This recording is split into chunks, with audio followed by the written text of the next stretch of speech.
Petit Hirschsprung deviendra grand. Le podcast qui vous parle de la maladie sans filtre et dans toutes ses formes. À l'écoute des familles et des soignants. Cette chaîne est là pour vous raconter les histoires des plus atypiques aux plus simples. Alors, on vous laisse avec ce récit qui, on l'espère, résonnera en vous. Petit Hirschsprung deviendra grand. Dans cet épisode, nous avons le plaisir d'accueillir Gwenaëlle Joucan, psychologue au CHU Pellegrin, qui accompagne les enfants atteints de la maladie de Hirschsprung et leurs familles. Trop souvent, le psychologue passe au second plan face aux urgences médicales. Pourtant, comme nous l'explique Gwenaëlle avec beaucoup de douceur et de bienveillance, prendre soin des parents est essentiel pour accompagner au mieux son enfant. À travers son écoute attentive et son expertise, elle aide les familles à trouver leurs propres ressources et à avancer malgré les difficultés. Avec le temps, elle devient souvent un véritable soutien, un espace de confiance permettant de retrouver un équilibre familial plus serein. Merci à Gwenaëlle Joucan pour ce témoignage précieux et pour son engagement auprès des familles concernées par la maladie de Hirschsprung.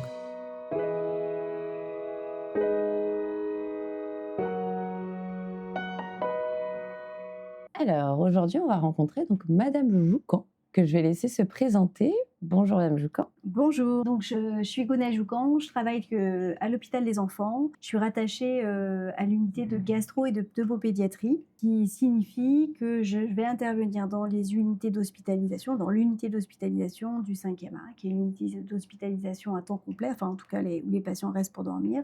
Mais il y a aussi l'unité d'hospitalisation de 2 jours. Et après, moi, je suis amenée à intervenir dans tous les services, éventuellement, où les patients que je connais peuvent être pris en charge. Ok, très bien. Voilà. Et ça fait à peu près 10 ans que je suis dans ce service. Ça fait 10 ans. Et avant ça, je travaillais déjà à l'hôpital des enfants et je travaillais dans un service d'oncologie pédiatrique, donc qui est à l'étage du dessus. Ça fait 20 ans que je travaille à l'hôpital. Ouais, un bon petit panel finalement. Très bien. Donc vous êtes à l'hôpital de Pellegrin à Bordeaux. Et alors expliquez-nous un petit peu, parce que là effectivement on va parler du contexte de la maladie de Hirschsprung. Oui. Déjà, est-ce que vous connaissez un petit peu cette pathologie? Qu'est-ce que vous pouvez en dire vous Alors oui, je connais cette pathologie. Ça fait partie des pathologies digestives auxquelles les patients qui sont suivis à l'hôpital des enfants parfois sont confrontés. Donc c'est une proportion de patients qui est peut-être pas la plus importante dans les patients que je vois au niveau qui ont des pathologies digestives, mais ça reste quand même effectivement des patients quand ils sont suivis à l'hôpital, qu'on va être amené à revoir régulièrement, puisque on va en discuter après, mais c'est des patients qui peuvent être souvent hospitalisés, soit dans les services d'hospitalisation de gastro, soit en chirurgie. Et donc après, effectivement, alors on va reparler un petit peu du suivi, comme on le disait tout à l'heure. Voilà, vous avez un enfant effectivement qui arrive donc à l'hôpital Pellegrin, à l'hôpital des enfants, qui a donc la maladie de Hirschsprung.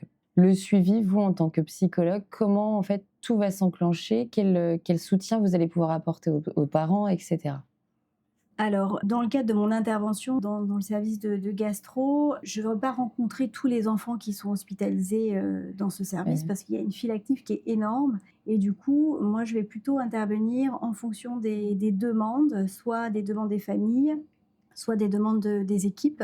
Et donc, effectivement, la plupart du temps, quand un diagnostic de maladie de Hirschsprung est posé chez un enfant, mes collègues médecins ou les équipes soignantes vont me solliciter, parce que souvent, c'est des prises en charge qui peuvent être complexes, des prises en charge qui vont peut-être nécessiter aussi l'intervention d'une équipe pluriprofessionnelle. Donc, mais il est possible que ces enfants, parfois, passent en hospitalisation sur des chirurgies et finalement reviennent pas souvent à l'hôpital. Donc, il est possible que certains de ces patients, je suis pas toujours sollicitée pour tous ces patients, en fait, hein. Donc, du coup, ça s'enclenche quand, en tout cas, ces enfants sont hospitalisés et que les médecins, au moment du staff, par exemple, hein, c'est souvent le temps d'échange qu'on a entre nous le vendredi matin. C'est un échange pluriprofessionnel où il y a des médecins, mais il y a aussi l'équipe au complet, donc diète, psy, assistante sociale. On a aussi les enseignants qui interviennent auprès des enfants hospitalisés. Et donc, on est tous présents sur cette réunion. Et donc, à ce moment-là, effectivement, les médecins vont évoquer la situation de tous les enfants qui sont hospitalisés. Et donc, dans ce contexte-là, moi, je vais initier une rencontre avec la famille. D'accord. Ouais. Donc c'est au moment des staffs finalement que vous allez Exactement, pouvoir vous ouais. décider si oui ou non ça va être nécessaire tout de suite ou par rapport à la récurrence peut-être aussi? Oui, en fait, en général, de toute façon, quand il y a une annonce de maladie, digestive, on n'a pas d'obligation à rendre compte ces familles. En fait, c'est pas il y a pas de texte de loi. C'est pas tout à fait, par exemple, comme dans certaines pathologies, quand je travaillais en oncologie, il y avait systématiquement le psychologue fait partie d'un dispositif d'annonce. D'accord. Pour la maladie de Hirschsprung, on ne peut pas dire que c'est vraiment comme ça que ça se passe, mais c'est du travail d'équipe. C'est-à-dire qu'on sait que ça va être une annonce qui peut être compliquée, qui va impliquer, des choses compliquées pour les familles comme pour les enfants et donc de ce fait-là, c'est important en tout cas de proposer une rencontre. Après, je ne vais pas suivre tous ces patients pour lesquels il n'y aura pas de demande, et donc ça va vraiment être après une histoire, qui se construit avec les familles. Et selon vous, alors après j'entends effectivement qu'on n'est pas enfin que toutes les familles ne sont pas forcément vues, mais selon vous, par rapport à votre vécu et ressenti, est-ce que vous pensez que c'est nécessaire quand même que, lorsqu'on a une survenance de pathologie, hein, de toute façon, ou lorsqu'on va l'annoncer avec les soignants, donc que ça soit les médecins et cetera, est-ce que pour vous, c'est quand même nécessaire, qu'il y ait une psychologue finalement lors de ces annonces? Oui, moi je pense que c'est nécessaire parce que même si, les familles n'expriment pas les parents n'expriment pas de difficultés particulières ou en tout cas heu, une souffrance par rapport à ce qui leur arrive, hein, parce que souvent c'est ça qui va alerter les médecins, le chirurgien, c'est les parents qui expriment leurs difficultés, leurs inquiétudes, etc. Et c'est ça qui va amener les médecins à me parler des patients. Mmh. Des parents qui vont pas forcément s'exprimer ou pas forcément demander quelque chose. Parfois, on peut effectivement passer à côté d'une famille qui a besoin. Et il me semble effectivement que dans ces parcours de soins, d'avoir la possibilité de rencontrer un psychologue, soit pour soi en tant que parent, soit pour la situation de l'enfant, il me semble que c'est très important. En tout cas, et même si c'est pas à ce moment-là que les familles font la demande, on il y a aussi cette notion que, la famille peut faire appel au psy au moment où ce sera le moment, en fait et du coup, Oui, ça, ça c'est c'est super important. important de le dire, Et si oui. on ne se connaît pas, c'est sûr que c'est beaucoup plus effectivement, il y a des familles qui peuvent dire avec le temps: «Ah ben, moi, j'étais pas au courant, le Et médecin ouais. m'avait pas dit» et ça, pour les enfants qui sont moins hospitalisés ou qui ont des parcours plus ambulatoires, parfois les gens découvrent, plusieurs années après Il y avait une possibilité, qu'il y avait une possibilité au moins de se rencontrer, de faire un point sur les besoins de l'enfant et d'orienter, l'enfant pour des soins, si c'est nécessaire, ouais. oui, parce que finalement, enfin, on parle parents-enfants, mais enfin, je le sais puisque vous nous avez suivis, mais vous faites aussi la famille en elle-même Oui, aussi, hein, parce que le but, ouais, c'est vraiment que tout le monde se sente bien malgré la pathologie de ce que oui. j'ai En pu, fait, à l'hôpital des enfants, accompagner un enfant tout seul, ça n'a pas vraiment de sens. eh oui.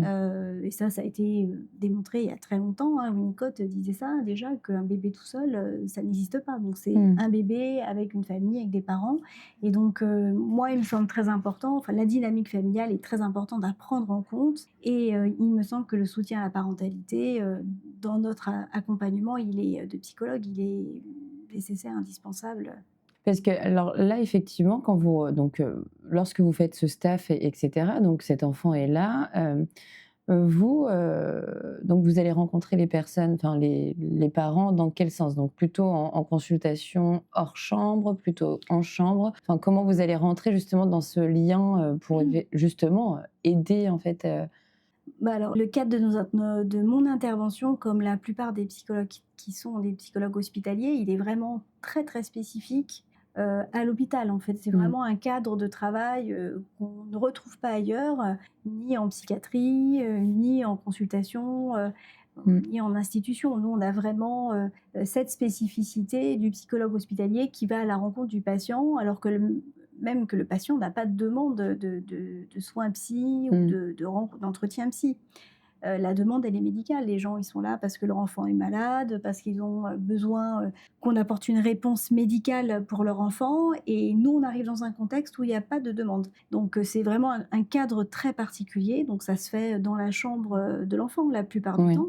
au moins cette première prise de contact et on va proposer quelque chose, dans un contexte où les parents n'ont pas forcément formulé, leur souhait de rencontrer, de voir un psy.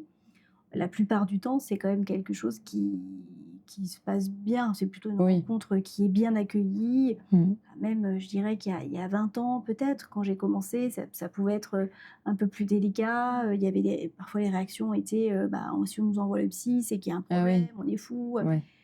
Ça peut encore arriver, c'est quand même très rare. C'est souvent parce qu'il y a une dynamique peut-être, familiale ou psychique chez les parents qui fait qu'il y a une réserve et cetera. Mais la plupart du temps, c'est plutôt, bien accueilli et les parents sont tout à fait, ouverts, en tout cas à cette première rencontre et avec à l'idée que, la prise en charge, elle peut pas être réduite à un organe, en fait. Et souvent même, ça rassure les parents qu'on soit là.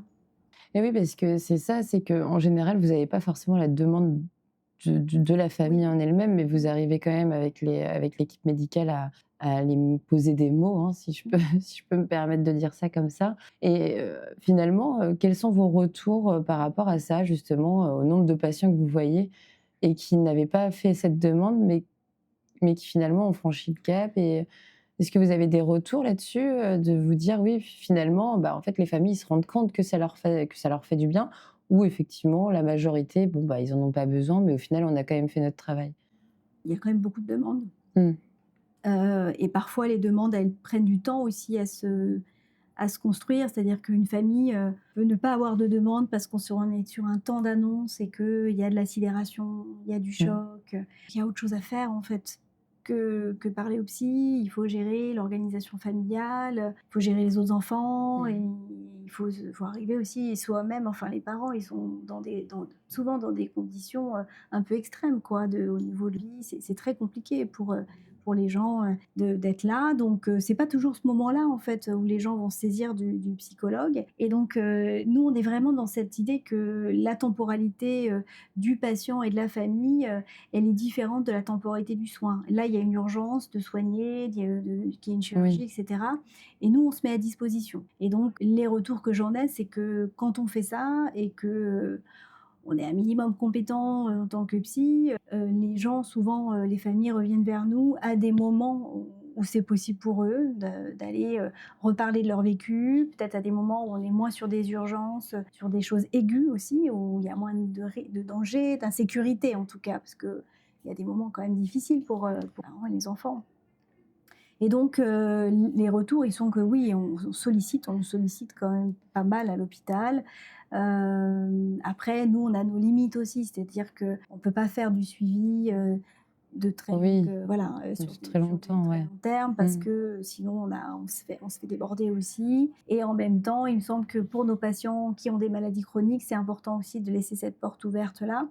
D'où la difficulté parfois à conjuguer son emploi du temps aussi, entre les enfants hospitalisés, nos patients chroniques qu'on va revoir en consultation et pour lequel c'est important de proposer quelque chose parce qu'après l'offre de soins psy, il n'est pas fou non plus, à l'extérieur de l'hôpital, hein, donc Et oui, d'ailleurs, vous en pensez quoi de ça? Parce qu'aujourd'hui, il y a quand même l'État qui a mis en place mon parcours psy, oui. avec les 12 séances par an. Mais aujourd'hui, c'est vrai que, bon, bah, déjà, on est un peu, dans la conjoncture, de trouver ce type de psychologue qui est à même de pouvoir faire ces tarifs-là. Mais, surtout, admettons, effectivement, on a cette famille qui a passé le cap, qui sort de l'hôpital, mais on sent qu'il y a un besoin, qui est là, de discuter, de parler de ces problèmes. Aujourd'hui, trouver un psychologue qu'on peut se payer Mmh. et qui, enfin, et qui est dans le libéral finalement, Mmh. c'est quand même très Oui. compliqué. Ben, nous, on oriente aussi vers, parcours psy, mais pas que. On peut orienter sur les centres médico-psychologiques. OK. La problématique, c'est qu'aujourd'hui, les listes d'attente sont très longues, donc c'est des délais d'1 an, 2 ans, moins chez les adultes, hein, mais chez les enfants, en tout cas, c'est très compliqué de vraiment de proposer quelque chose, enfin d'orienter en sachant que la prise en charge va pouvoir se faire et même si on contacte le CMP-EA et cetera, on sait que ça ou le CMP, le CMPP, CSMI et cetera, on sait que ça peut prendre du temps. Ouais. Ça, effectivement, c'est vraiment une difficulté auquel on est confronté aussi nous et ce qui fait que parfois on va aussi s'engager, accompagner des patients, qu'on va revoir régulièrement parce qu'on Mmh. sait qu'il y a pas cette offre de soins à l'extérieur. Et est-ce que, aujourd'hui, vous pouvez, nous dire si, Il y a peut-être des séances collectives finalement peut-être avec des parents atteints d'enfants malades et cetera, où il y a des échanges qui peuvent être faits? Ça, c'est effectivement pas trop dans l'air du temps Ouais. dans l'équipe laquelle je travaille. Je pense qu'il y a d'autres services, d'autres spécialités où c'est un peu plus, la dynamique. Je Mmh. pense que ça tient beaucoup, un peu aux sensibilités de mes collègues, des collègues médecins avec lesquels on travaille et puis aussi de la charge de travail. Parce que, les gastropédiatres, ils ont une file active de patients Ah oui. énormissime, hein. Moi, je fais des consultations avec certains de mes collègues. Je vois bien le nombre de patients qu'ils voient dans la journée, plus les patients, à voir en hospice et cetera. Bon, je sais qu'ils n'ont pas trop cette disponibilité-là. Après, on a commencé à mettre en place quelques groupes là, avec les mardis, là, les maladies digestives rares. Donc, on Ouais, a commencé, on a fait une première séance, on a ouvert des échanges avec des parents et des ados qui ont des maladies rares, digestive? des Ouais. digestives rares. Mmh. Et du coup, l'idée, c'était de perdurer et refaire ces expériences-là. Mais c'est une fois par an, c'est vraiment Oui. très anecdotique, et je pense que ça pourrait être, effectivement proposé de manière plus importante, mais pour ça, il faut avoir un professionnel, Eh oui. disponible. Enfin, en tout cas, qui a du temps pour le faire, quoi. Eh oui, oui. Donc ça serait intéressant, effectivement. Je pense que l'échange, on voit bien que le côté, partage d'expériences, ça permet aussi, à des familles de se sentir, moins seules, alors, encore une fois, ça dépend un peu de la personnalité, il y a des gens qui veulent pas du tout ça et puis il y a des gens qui ont vraiment, ce besoin-là d'échanger, de feedback, de savoir comment ça s'est passé pour les autres donc c'est quelque chose qui peut être intéressant en effet, ouais. Donc là, sur la partie, parents et cetera, on a bien vu le bon travail que vous faites finalement avec toute une équipe derrière. Ensuite, si donc cet enfant, on va dire qui est pas forcément le plus hospitalisé, mais qui a quand même des hospitalisations, le suivi que vous allez faire pour l'enfant plutôt, ça va se porter plutôt sur quoi? Est-ce que à partir de quel âge vous le faites aussi pour des enfants, enfin les jeunes enfants? Enfin, Ouais, est-ce que alors nous, enfin, les psychologues à l'hôpital, on rencontre les enfants dès la naissance. Donc on a vraiment un panel, 0-18 ans, sur les hospitalisations, hein, donc c'est quand même très large. Mais en effet, on peut être amené à rencontrer l'enfant, dès ses premiers jours de vie.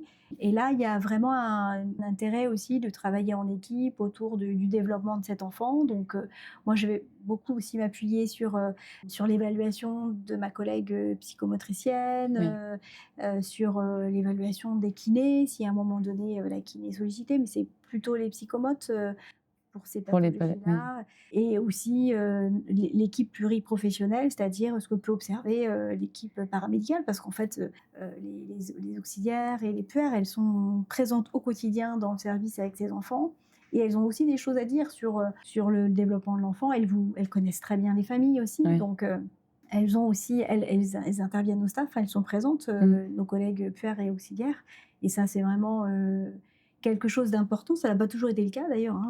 Les staffs se sont ouverts au fur et à mesure des années. Il y a encore des staffs qui sont très fermés avec des staffs médicales, mais ces staffs, pluri, ils sont vraiment riches parce que du coup, ça nous permet aussi, d'échanger et de prendre en compte le regard et les observations des uns des autres, Mmh. peut-être même les difficultés que peuvent parfois rencontrer, nos collègues avec les familles, avec les enfants, et donc le fait de pouvoir aussi avoir, cette possibilité d'en parler en équipe, ça permet aussi parfois de prendre du recul sur ce qui se passe qu'est-ce qui est en jeu là, hein, la souffrance des familles, voilà, un parent qui est en colère, qui Mmh. envoie bouler tout le monde et cetera. Mais qu'est-ce que ça nous renvoie aussi, si on prend un peu de distance par rapport à ça et certainement, de la souffrance parce que la colère, c'est l'émotion qu'on va exprimer en premier quand on Oui. est, en difficulté, quand on est, voilà, à la place d'un parent en souffrance, dans l'impuissance par rapport à ce qui arrive à son enfant et donc vraiment les espaces de parole, de travail, c'est important pour aussi enfin mon rôle, il est aussi, je pense, hein, de travailler sur le plan institutionnel, avec mes collègues, de l'ajustement aussi, par rapport à l'enfant et aux familles. Et pour revenir du coup par rapport sur votre question là du Oui. développement de l'enfant, on va essayer d'être vigilant sur les besoins de Ça va être quoi l'enfant. les axes de vigilance justement? Bah, ça va être le développement psychomoteur de l'enfant, ça va être pour moi mes repères, hein, est-ce que l'enfant présente des difficultés de sommeil, d'alimentation? Mmh. Est-ce que l'enfant peut avoir accès à une socialisation, l'accès à la crèche, l'accès Mmh. ensuite à l'école? Donc ça, c'est des points de vigilance. Et en fonction des difficultés que l'enfant va présenter ou des éléments qui vont nous interpeller, on va essayer de mettre en place des choses avec les familles, de les orienter sur ce qui pourrait aider l'enfant à un moment donné. Puis des fois, on se trompe, hein. Enfin, Oui. voilà, j'ai pas le on Oui, fait, on peut pas avoir tout le temps tâtonne tout bon, aussi. mais oui. Ce qui est compliqué aussi, et moi je trouve dans la maladie de Hirschsprung, c'est la douleur chronique chez l'enfant. Il semble que c'est des enfants qui sont souvent douloureux, en tout Mmh. cas pour les enfants fréquemment hospitalisés. C'est vraiment une problématique qui n'est pas facile à prendre en compte parce que c'est des enfants probablement qui souffrent de constipation chronique ou de douleurs digestives, de ballonnements, etc. depuis très longtemps Mmh. et qui vont avoir aussi un rapport, une sensibilité à ce ventre, un investissement particulier aussi Et autour oui. de leur corps. Donc, d'où l'importance aussi d'une approche psychocorporelle ma collègue psychomote Oui. et une orientation pour que l'enfant puisse aussi arriver à parler de ce qui se passe pour lui dans son corps. Parce que quand on se construit avec un corps qui a mal, etc., ben, du coup, on n'a pas le même curseur que quelqu'un qui n'a pas de maladie. Et du coup, c'est peut-être plus compliqué de parler de la douleur, parce que si on vit avec la douleur, quelle place, enfin voilà, comment on arrive à l'appréhender, puisque ça fait partie de soi, en fait, hein. Et donc, justement, comment vous allez travailler puisque effectivement, c'est des enfants qui sont généralement opérés très tôt, hein, dès la naissance pour certains. Quand ils vont commencer à grandir et à justement ce rapport au corps dont vous parlez avec ces cicatrices, Oui. comment vous allez pouvoir, en parler avec un enfant qui a peut-être 2 ans, qui commence tout juste à parler et cetera? Alors avec les enfants, on parle avec le jeu surtout, hein. Le jeu, c'est quand même un super médiateur. L'enfant, il est dans l'imaginaire très facilement, donc il n'y a pas Mmh. besoin de faire tout un truc comme avec les adultes pour les mettre dans des dispositions à parler de leur imaginaire. Et effectivement, en fonction de l'âge de l'enfant et en fonction de son développement cognitif, on ne va pas aborder les choses de la même manière et ça n'aura pas le même sens. Donc effectivement, on ne peut pas trop avoir de verbiage trop compliqué avec un enfant de 2 ans, par exemple. Mais on peut avec un poupon, une poupée, parler de ce qui se passe pour lui dans son corps, avec la mallette du docteur, appréhender un peu comment lui, il perçoit le soin, par Mmh. exemple.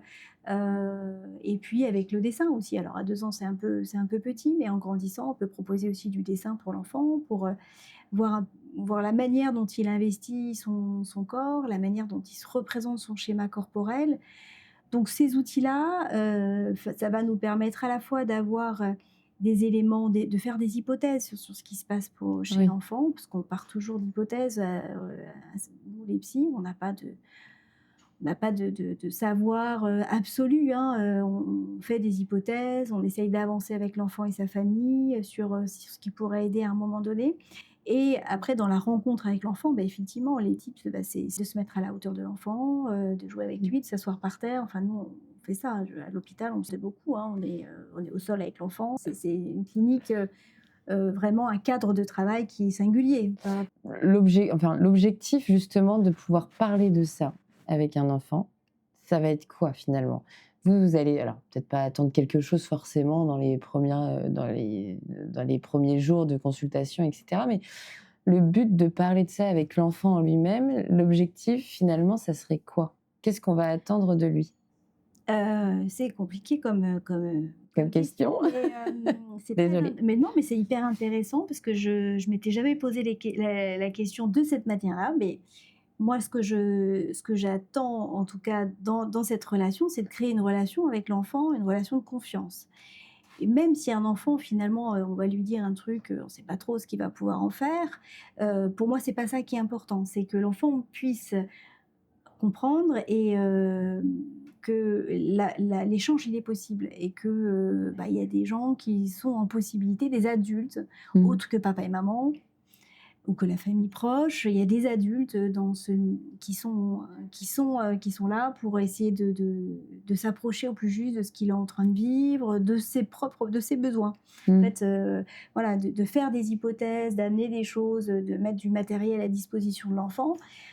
C'est surtout créer une relation de confiance avec l'enfant puis avec les parents. Parce que Mmh. si ça va avec l'enfant, ça va aussi aider avec les parents et inversement. Si on n'a pas de relation de confiance, si avec les parents c'est compliqué, on aura du mal à avoir accès à un enfant. Mais après, j'ai des idées en tête de quelques enfants, mais est-ce que c'est possible effectivement qu'il y ait un déni de la maladie chez l'enfant? Est-ce que vous pouvez, ça peut vous arriver de voir un enfant qui dit: «Ah ouais, mais non, je suis pas malade», alors qu'il a la maladie, on le sait, mais qui est totalement dans le déni de ce qui Ouais. lui arrive? Alors c'est pas les mêmes mécanismes de déni que chez les adultes du tout, Mmh. parce que l'enfant il est beaucoup dans son monde imaginaire et donc la maladie, elle va prendre une place particulière dans son monde imaginaire. Il va se raconter des choses autour de ça avec son imaginaire avec lui, à lui, et donc un imaginaire qui peut aller dans tous les sens, hein, des choses. Je ne sais pas si vous vous souvenez quand vous étiez une petite fille, peut-être tous les trucs que vous pouviez vous imaginer, Oui. les romans qu'on peut se faire quand on est enfant en fait, hein.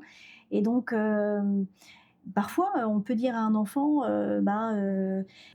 les choses c'est comme ça, ta maladie elle est arrivée parce que par exemple, voilà, on n'a pas d'explication, etc. Moi je me souviens d'un enfant qui avait une maladie, qui avait un cancer et qui était persuadé que il était malade parce qu'il avait fait des bêtises, etc. Et j'avais beau lui expliquer, j'étais jeune professionnelle, et lui expliquer non, c'est pas ça, etc. Mais il m'avait dit, bah si, en fait, moi je sais, toi tu sais pas. Et Oui. donc l'idée, c'est pas d'amener un savoir, en fait. C'est plutôt d'aller là où l'enfant il est.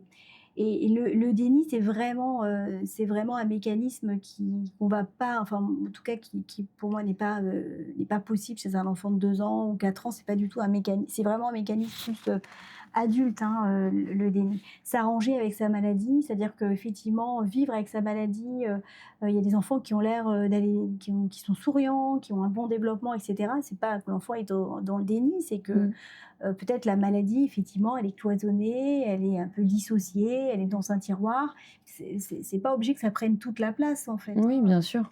Mais du coup, en fait, nous, on n'est pas forcément dans avoir un savoir, mais en tout cas accompagner l'enfant et de lui donner la possibilité de poser les questions quand il en aura, en fait. C'est plus de l'accompagner sur ce qu'il vit. Oui.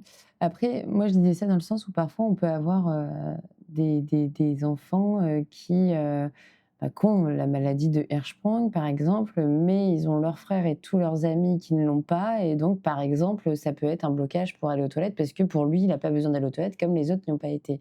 Est-ce que derrière vous, en tant que psychologue, vous allez pouvoir réussir à travailler avec ces jeunes enfants, au final, d'une prise de conscience peut-être pour leur vie sociale? Parce que finalement, ça leur importe aussi, des Oui, problèmes sociaux, puisqu'il y a des oui. fuites, il y a ce genre de choses qui peut arriver. Donc comment, en fait, on peut réussir à travailler sur ces choses-là aussi? Et ben ça, effectivement, ça touche à des choses qui sont complexes parce que ça touche à l'intimité. Mmh. Et du coup, c'est souvent des éléments que les enfants ou les jeunes vont mettre du temps à amener, voire effectivement qui ne peuvent pas amener pour plein de raisons différentes, parce que c'est trop de l'intimité, parce qu'en effet, effectivement, dans leur rapport au corps, il y a des choses que eux ne sentent pas, ne voient pas, il y a une sensibilité différente. Mmh. Et pourtant, tout le monde autour va sentir qu'il y a l'enfant enfin, fait des fuites, etc. Et qu'on va lui dire. Et effectivement, le rapport, je pense que là, c'est plus dans le rapport au corps Oui. que les choses sont compliquées. Et donc, alors effectivement, là, c'est une façon de. Moi, je parlerais plutôt de dénégation, c'est-à-dire que je sais que c'est là, mais en fait, je peux rien en faire. D'accord. Et donc là, à mon avis, hein, des accompagnements qui sont très singuliers, qui vont être différents en fonction des jeunes et des enfants. Puis des fois, on n'arrive pas, hein, parce que c'est pas le moment, et les parents. Et puis des fois, c'est des choses de la vie qui vont amener des déclics, parce que je sais plus, j'ai entendu parler d'un jeune qu'on a accompagné pendant longtemps. C'est une collègue stomato qui me parlait de ce jeune qui avait une autre pathologie, mais du coup qui avait des fuites, qui avait porté des couches à l'adolescence, même grand. Et en fait, il a eu plein d'accompagnements psy, médical, etc. Et c'était très compliqué. On pouvait parler d'encoprésie chez ce jeune, enfin c'était sur quelque chose de médical aussi. Et en fait, le fait d'avoir une relation affective, amoureuse, à l'âge adulte, a complètement balayé le problème, quoi. Donc en fait, parfois, il y a des choses sur lesquelles nous, on ne va pas pouvoir aussi intervenir. Et voilà. Et ensuite aussi, donc là, on a parlé un petit peu de l'enfant, effectivement, donc quasi jusqu'à l'adolescence. Aujourd'hui, parce qu'on va avoir plusieurs types de parents. On va avoir les parents qui, pareil, sont dans le déni de la maladie de leur enfant. Enfin, on en a rencontré, qui effectivement, enfin, sont pas forcément dans le déni, mais veulent se dire, tant que c'est pas grave, tout va bien.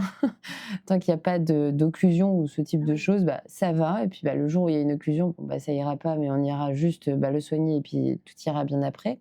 Et on a aussi les parents qui sont en hypervigilance due à un vécu un peu Difficile, costaud. ouais. Ouais. Du coup, quel est le conseil que vous pouvez apporter, en tout cas, à ces 2 types de familles? Parce qu'effectivement, alors tout peut se comprendre, hein, de toute façon, on est bien d'accord. Mais est-ce qu'il y a des choses, des petits tips justement pour pouvoir avancer un peu plus sereinement? Moi, souvent, les familles qui minimisent, je les vois pas. Eh oui. Parce que, il y a pas de demande, il y a pas de du coup, il y a pas de difficulté réelle, il y a pas de souffrance.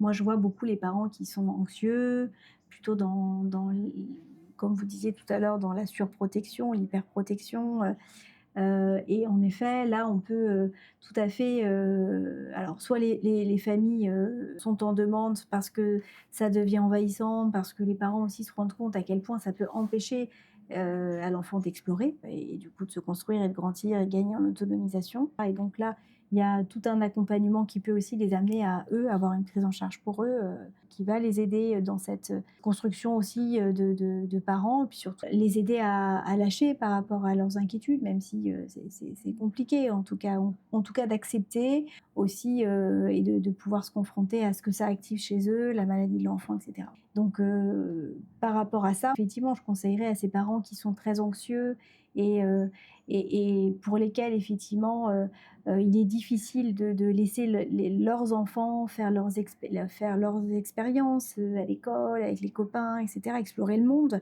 Mmh. parce qu'ils ont peur. Moi, je leur conseillerais, oui, d'avoir un espace pour eux pour travailler là-dessus parce que ça a vraiment ça renforce le lien de dépendance parent-enfant et on sait que ça peut majorer les difficultés de séparation, les difficultés d'autonomisation chez l'enfant, d'exploration, d'aller à la rencontre des autres, et cetera. Et puis, à l'inverse, les familles qui vont être plutôt dans ça n'existe pas, et sauf quand c'est à l'hôpital, ça peut avoir des effets positifs parce que justement, ça permet l'exploration de ces enfants, de ne pas être limité. Mais ça peut aussi consister, amener parfois même une certaine forme de danger. Donc, effectivement, il semblerait que remettre un peu des limites autour de border un petit peu, peut-être ça peut être intéressant pour ces patients, pour ces personnes-là, pour que on limite un peu le risque que finalement les choses tournent mal ou que ça Eh aille oui. mal. Parce que Mmh. si les parents sont dans une certaine forme de dénégation de la maladie, je préfère parler de dénégation parce que le déni, c'est plutôt un terme qu'on va utiliser en psychiatrie. Et du coup, la OK. dénégation, c'est voilà, ça peut tous nous concerner en fait. Pour moi, c'est plus en lien avec l'aspect traumatique aussi des choses. Mmh. Et donc, effectivement, quand on a un vécu traumatique, soit on est en hypervigilance tout le temps, ou soit on est très dissocié. Et donc, il y a une partie qui est très inquiète, et puis il y a une partie voilà, qui semble très lisse, comme ça, et Mmh. tout va bien, etc.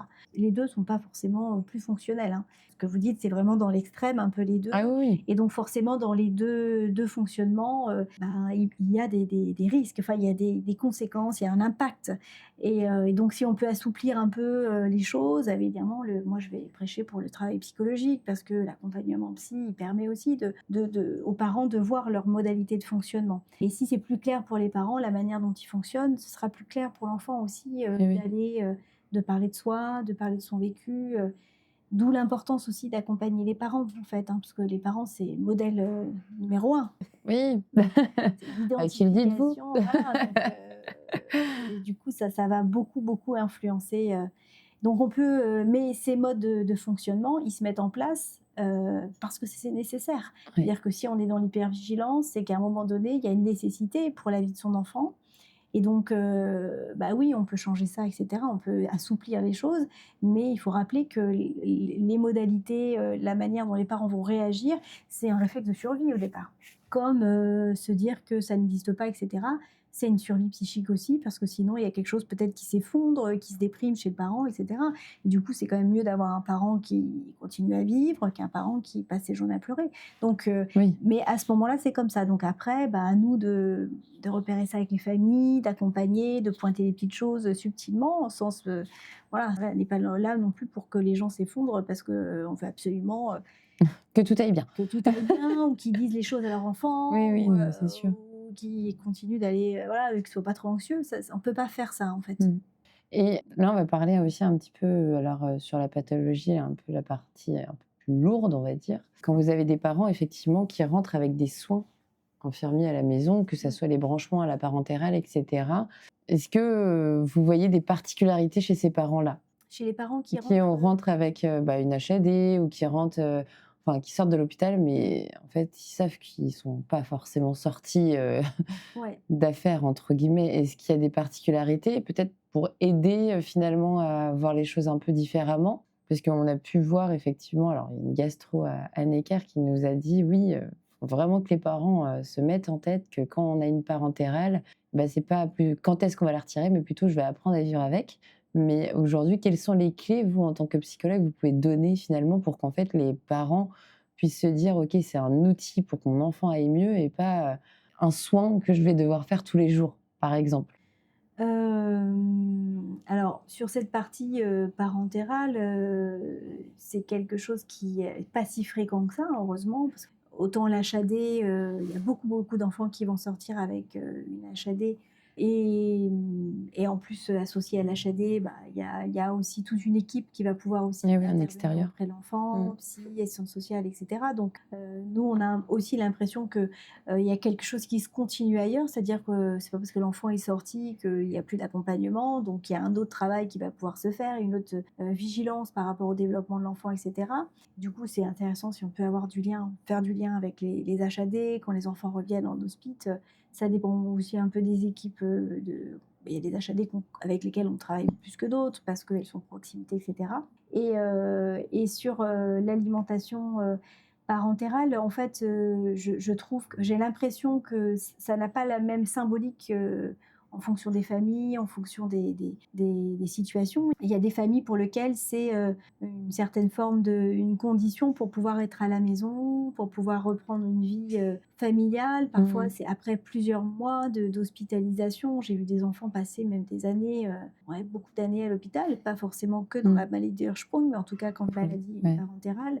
Donc c'est aussi cette possibilité de retourner à la maison. Donc parfois, ça a vraiment une symbolique, très forte. C'est ça qui permet aussi de reprendre, un quotidien et à la fois effectivement, bah, c'est aussi, à la fois quelque chose d'indispensable et à la fois quelque chose qui peut, isoler, rendre plus compliqué le quotidien aussi, parce que concrètement, c'est difficile, hein, Bah, quand, oui, oui. les enfants sont cyclisés, ou alors, l'HAD peut pas venir, après 16 heures. J'ai une ado comme ça, et donc quand on Mmh. est ado, ben, on peut pas, aller faire des trucs avec les copines, c'est très compliqué, ça implique énormément de choses et donc effectivement, ben, parfois les parents sont très envie d'aller faire les formations et donc la formation justement pour être autonome par rapport à la parentérale, ça c'est quelque chose qui peut apporter beaucoup de soulagement aussi pour le parent de pouvoir débrancher et cetera. Mais ça aussi, ça implique qu'ils deviennent, tout le temps les soignants de leur enfant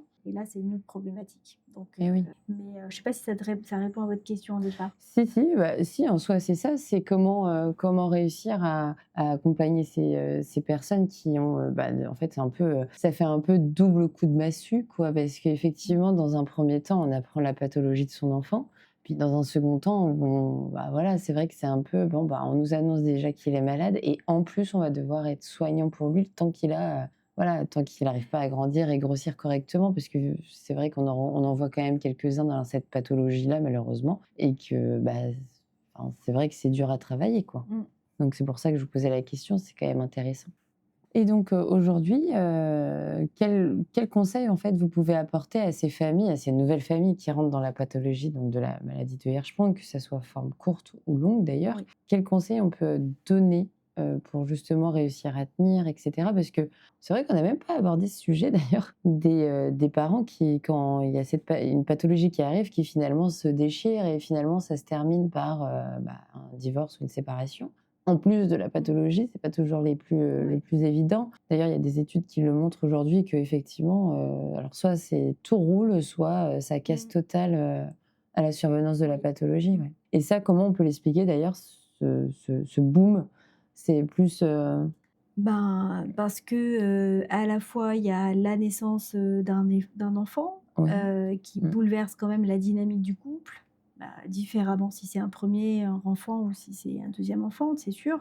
Mais en tout cas, on sait que déjà, le fait d'avoir un enfant, c'est un passage à haut risque dans le couple. Il y a beaucoup de couples qui se séparent après, le premier enfant, comme l'achat d'une maison, voilà, qui sont des étapes, comme après un mariage. Du coup, c'est des étapes qui peuvent être, déclencheurs de séparation et forcément, la naissance d'un enfant, avec une pathologie qui implique, des choses compliquées, bah, une réorganisation, des places aussi, hein, de chacun, qui reste à l'hôpital avec l'enfant. Bah, voilà, il faut aussi, que le couple, se construise sur des bases solides en fait, hein, au mmh. niveau, des valeurs, au niveau, de la parentalité, parce qu'on voit bien déjà les couples comment et ça peut être compliqué de construire sa parentalité, autour d'une situation où un enfant est pas malade.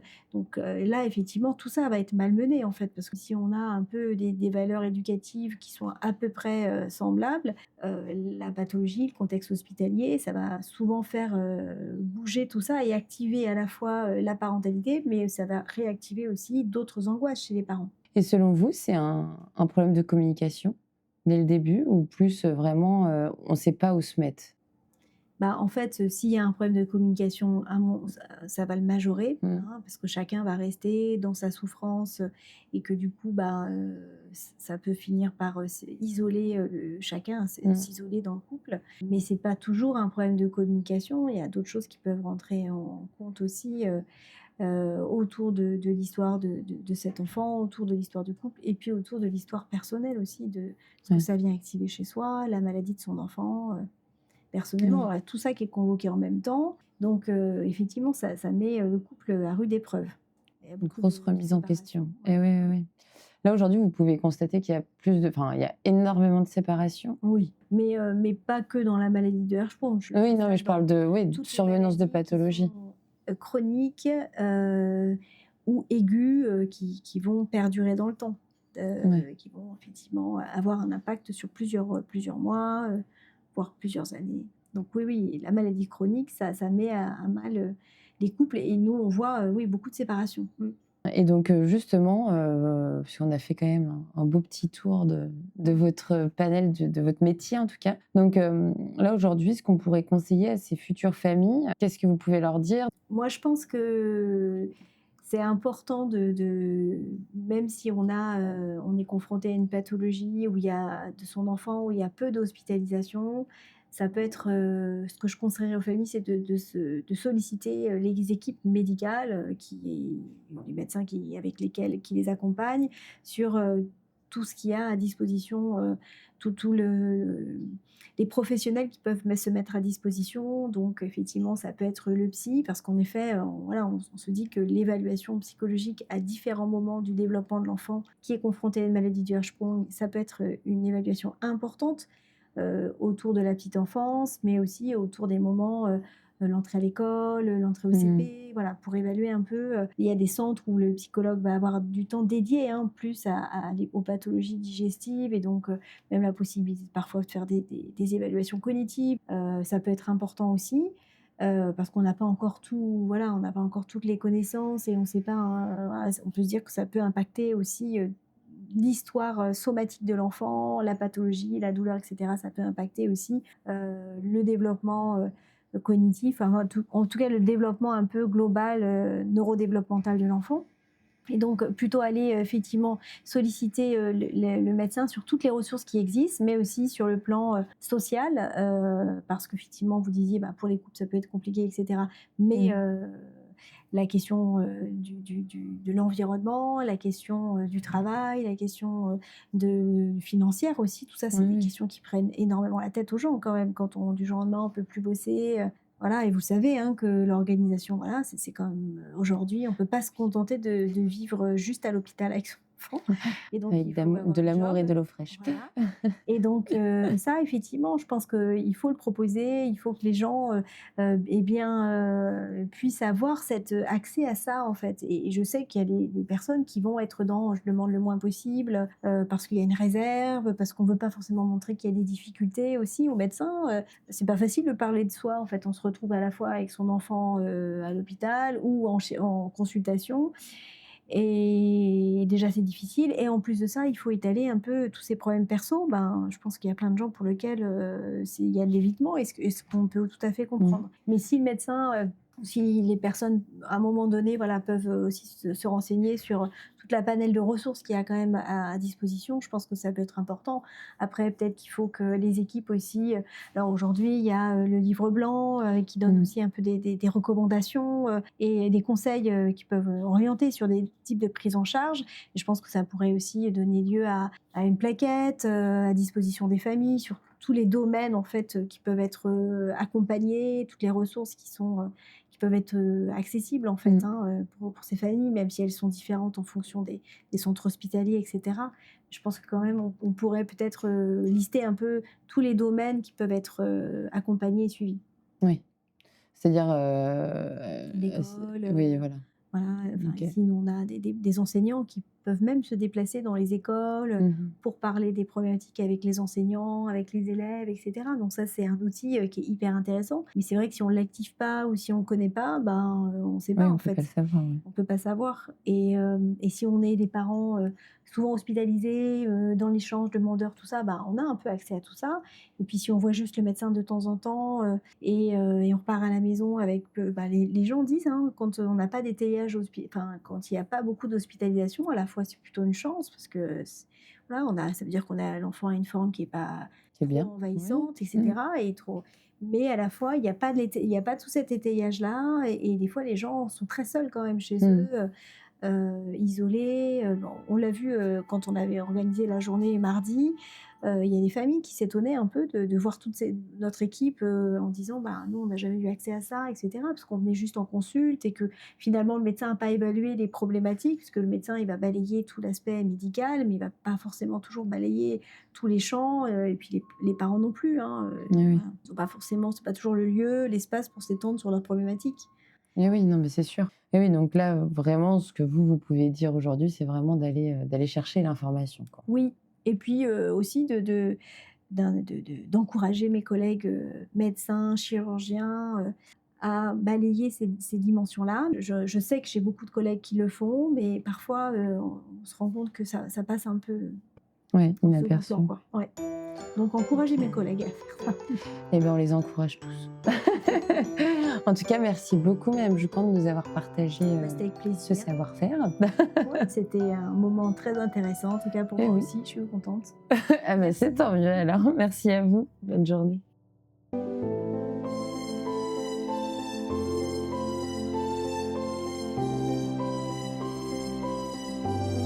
Vous venez d'écouter Gwenaëlle Joucan. Elle nous rappelle que la maladie peut parfois avoir de lourdes conséquences sur une famille. Il est donc essentiel de communiquer afin de mieux appréhender l'avenir.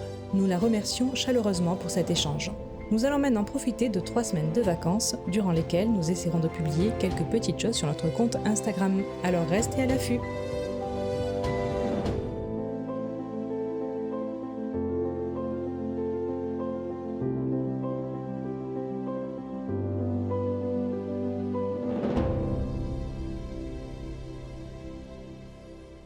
Petit Pong devient dragon.